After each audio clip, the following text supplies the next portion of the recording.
Coming up next on the Jeff Crilley Show, you all remember that game we played as kids, Follow the Leader. Well, we'll be talking to a workplace culture expert who says employees will follow the leader for better or for worse. We'll talk about how to improve company culture next.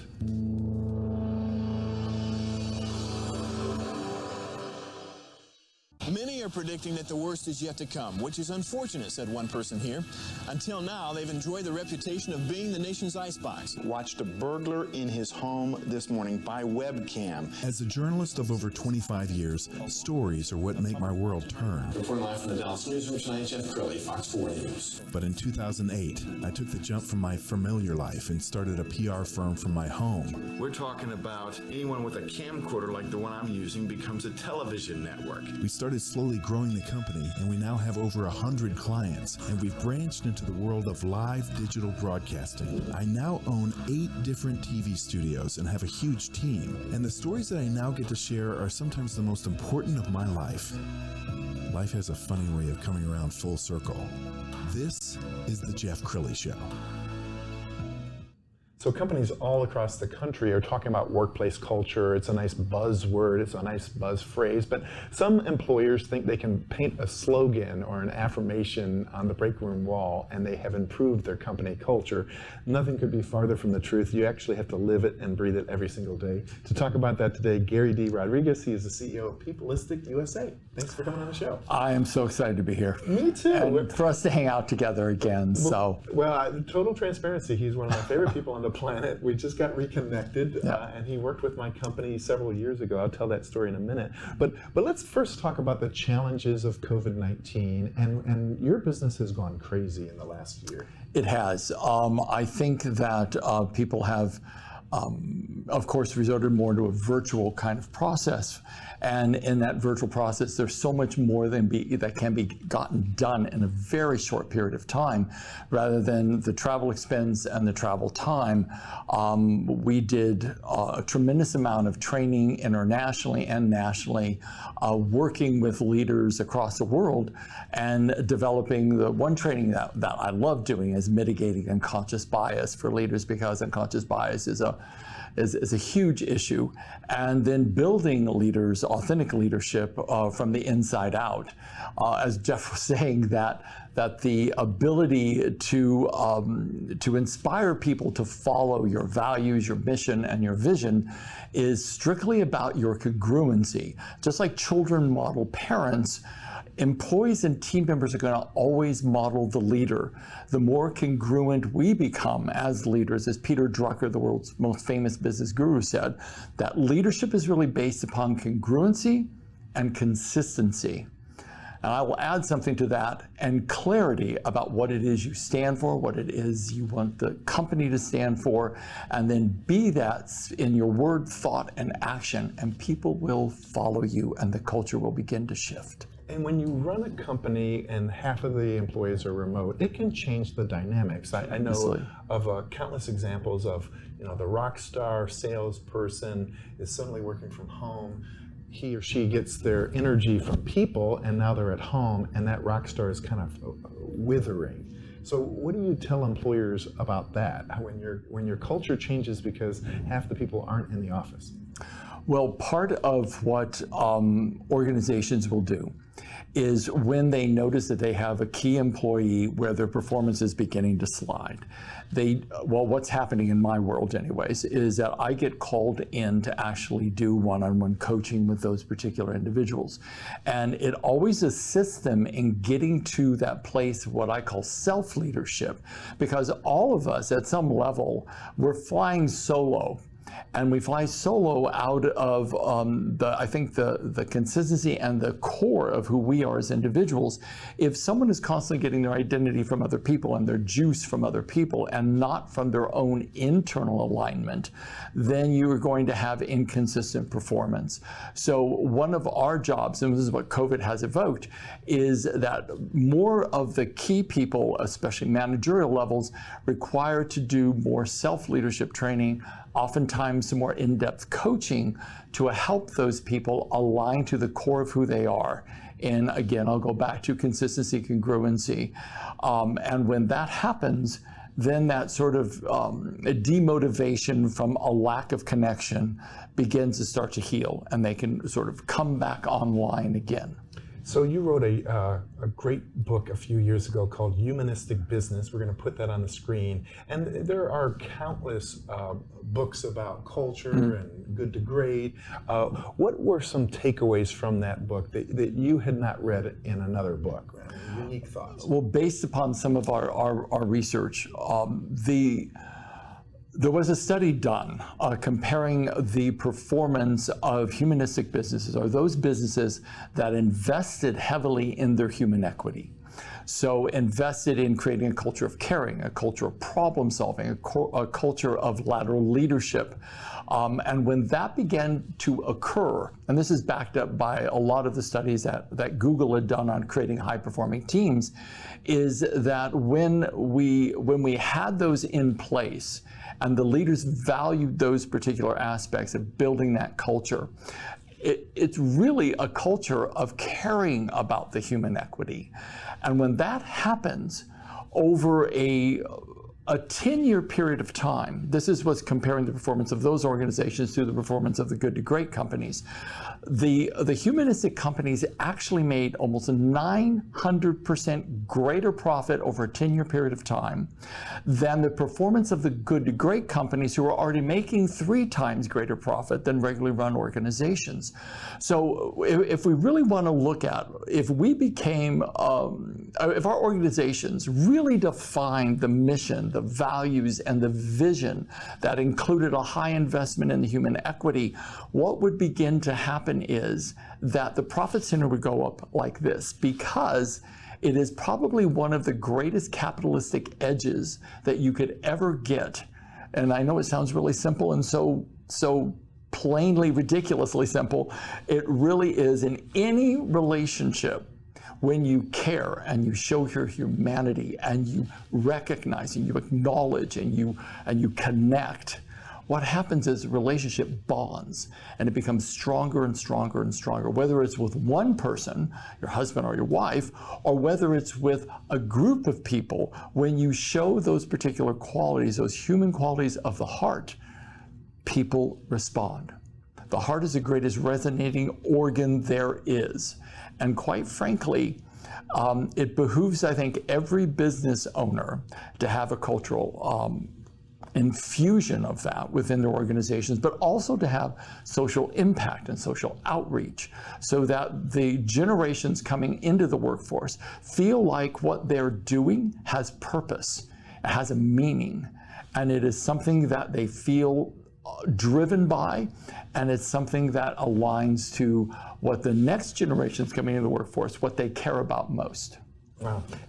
Gary is a terrific speaker. We've got some video of him speaking. He speaks to audiences of all sizes, but one of my favorite speeches you gave is down south. I can't remember the town, either Lancaster or DeSoto or something like that, and I got you to give this speech at 7 in the morning, which you're like, Jeff, I'm not necessarily a morning person. I remember. But then you called me later and you said, Jeff, I could hug you right now, because that speech actually led to a really big appointment. Yeah, a really big contract. I have a passion for working with kids, especially teenagers, because I really think teenagers are facing so much more challenges than they've ever faced before. And just so happens that that superintendent for DeSoto School District was in that audience. So I went in and worked with his leadership team, and we worked extensively with the principals and then their supervisory level staff, and then they found funding to actually allow me to go in and work with 9th graders, 10th graders, and 12th graders, and it was awesome. I'm still getting feedback from those kids that I had the opportunity to train. And when you think about a potentially toxic environment, I mean, schools epitomize it, because you have the school board, and you have the parents, and you have the kids, and you have the teachers. There's a lot of constituencies. It's a real rough job. Yeah, but have you found it rewarding to work with school districts? I absolutely have found it incredible to work with school districts, because the kids change so much. I go in and train corporate desirable leadership skills to the kids, like problem solving from 7 different perspectives, and self-accountability and self-ownership and communication skills and presentation skills.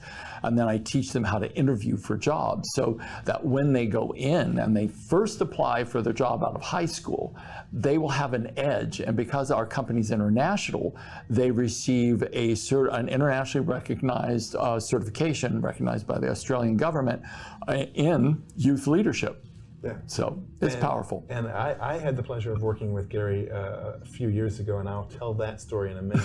But I want to show this testimonial clip. How's it going, everybody? Jason Croft from Croft Media and the Jason Croft Show. And I just want to take a second and let you know about what's transpired as I've started to work with Gary De Rodriguez. I was at a place to where I just kept hitting a wall with my business, and I would say life across the board, right? It's all intermingled. And through working with Gary over the course of just a couple of months, that feeling of not being worthy, we had to find it a little bit. We found it. We found that in broken relationships and, kind of misalignment with my values and some core traumas in there that had happened, when I was wee high, right?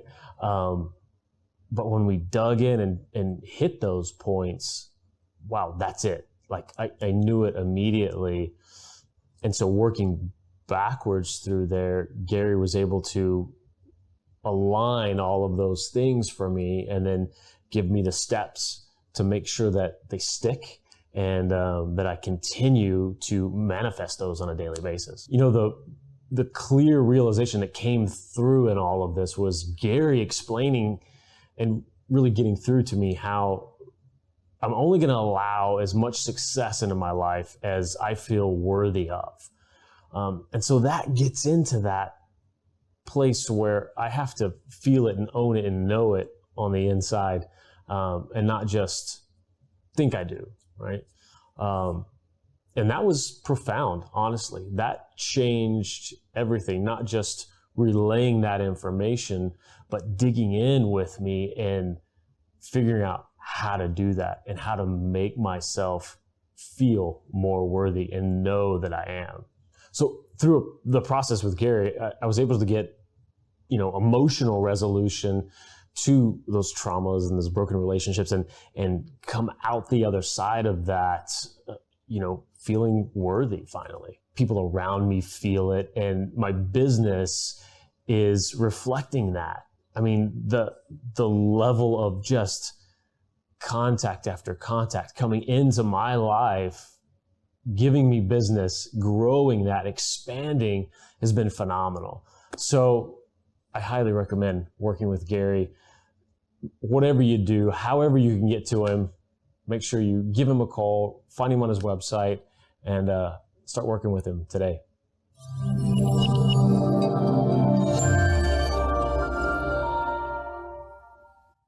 Well, I want to add to the list of glowing testimonials because Gary worked with my company maybe 5-6 years ago. The company was very young and it was small. We have roughly 20 employees now. At the time, we only had 7, and there were 7 that weren't getting along. And so Gary came in to start to work with my team, and you just do it in such a loving way. And I think that's something that the audience needs to know. I mean, a lot of CEOs watching this might say to themselves, yeah, but how would my team relate to Gary?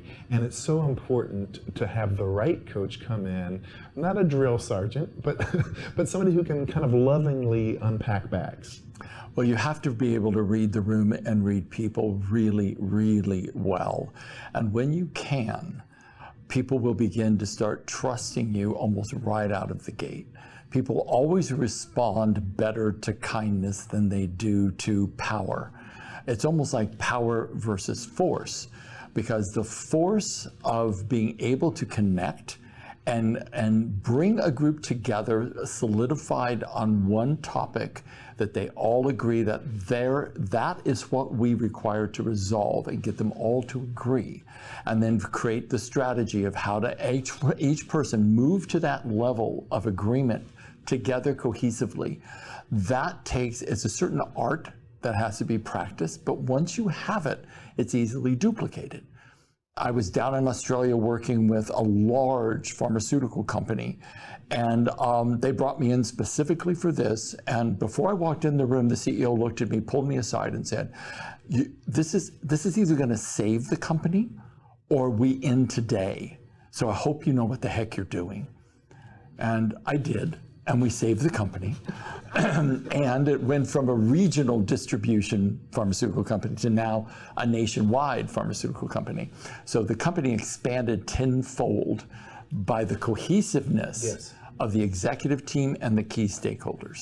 And a CEO should not discount the idea that one employee, all it takes is one employee to ruin the whole vibe of the entire company.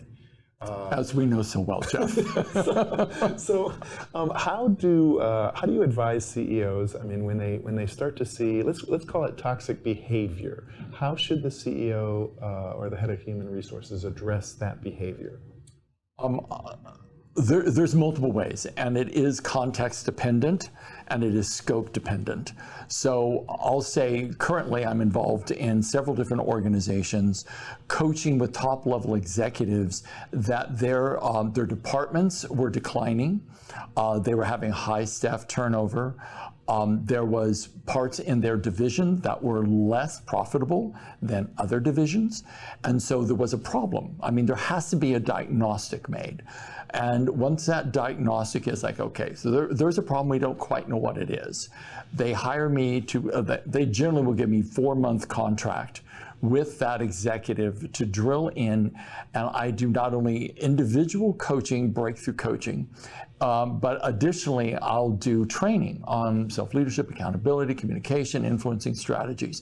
Because I'm a master trainer of neuro-linguistic programming, which is the science of human excellence, I can go in deeper, spend less time, and get much more profound change with an individual's real estate between the 6 or 7 inches of their ears than many other coaches can.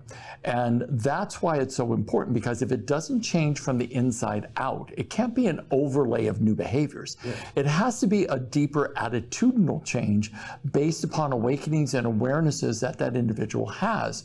A lot of times the leaders are fabulous in their position, then they're promoted to more of a managerial role and more of a leadership role, but they're very poorly suited for that role. They're suited for what they were doing, but not for that role. Okay, so let me ask you a tough question. So you're brought into this company because the CEO says, my company is sick, it's not getting along. And then after doing interviews with employees, you discover it's the CEO that's the problem. Well, oftentimes it is. And that's, then we have multiple coaching engagements that we're doing at one time. It's always really good for the individual at the top to take a very solid look about what's driving them. Oftentimes I take leadership teams, because I have a home in Santa Fe, so I take leadership teams to Santa Fe. We do a intensive, we spend time out in nature because I know that area really well, and we do intensives on bringing cohesiveness to the leadership team and breakthroughs in the personality discords between the leaders, because generally there's silos. If there's silos at the top, there is like massive divisions at the bottom. If there's silo, like I always say, a pebble dropped into the pond of the executive team meetings, which creates a ripple effect. It's a ripple effect at the top, but it's a tsunami wave at the bottom. Do you ever get the CEO who says, wait a minute, Gary, I brought you in to fix my company, not fix me? Well, I have this philosophy that the company's culture is a reflection of the relationship the CEO has with themselves. So if we can begin to start helping leaders become, I think, culture leaders, which is that they are authentic, they are honest, they are congruent, they are completely transparent. I will always remember this one thing, Jeff. I was down in Australia, I was speaking on stage at Shell Oil's International Leadership Conference. And I got up on stage, and I could tell you the whole story. I'm just telling you this short little bit. But I gave my presentation. The CEO of Shell Oil Australia got up, hugged me on stage, and said, "This guy just presented the missing piece to every leadership training we have ever presented at Shell Oil." And then I sat down, And he got up on stage, and you could hear this gasp of awe, respect, love, genuine respect from the audience, and these are very high-level executives in Shell Oil, towards the CEO. And I sat there going, now that guy has got something not many leaders have. Wow. To have a room of 300 leaders from around the world in adoration of him. He gives new meaning to the expression oil change. Gary, we only have about a minute left, so I want you to speak to the CEO. That's your camera on the right. Yes. To the CEO who says, man, I don't know if it's time to bring in Gary. I don't know if my company needs Gary. How does one know when they need you? If you're even asking the question, that presupposes that you know in the depths of you that there is something off within the organization. Either an influential leader that is misaligned in some way, groups are feeling a disconnect with that particular leader. That is when, rather than let it fester and let it spread, you require to take action in a way that helps develop that particular issue. And if it is you, then it is very important to dive in, do some individual in-depth breakthrough coaching, get to the other side of what it is. Remember, our life in the moment is about the subtotal of everything that we've experienced, our beliefs, our core experiences, literally from childhood on to now. We're bringing into our relationships with everyone in our organization and transferring those things into our organization. The more we have healing, the more we have resolution, the greater we operate from a core system of our values and our mission and our sense of self. So until that happens, until you feel completely aligned, there will be missteps. And that will reverberate out into the personalities around you. Remember, if you want to find out what a great leader you are, then look to where there is dysfunction or a lack of it and begin to start making adjustments accordingly. It's not impossible. People do this daily, and people can have breakthroughs. It changes everything. Wow. Thank you so much. You're amazing, and your spirit just fills this studio. We're going to end with the website so people can get in touch. It's peopleistic.us is the website, and it's Gary D. Rodriguez. Thank you so much for coming on the show. Always, Jeff. Always great to be with you, brother. And that's it for now. Bye-bye. See you next time.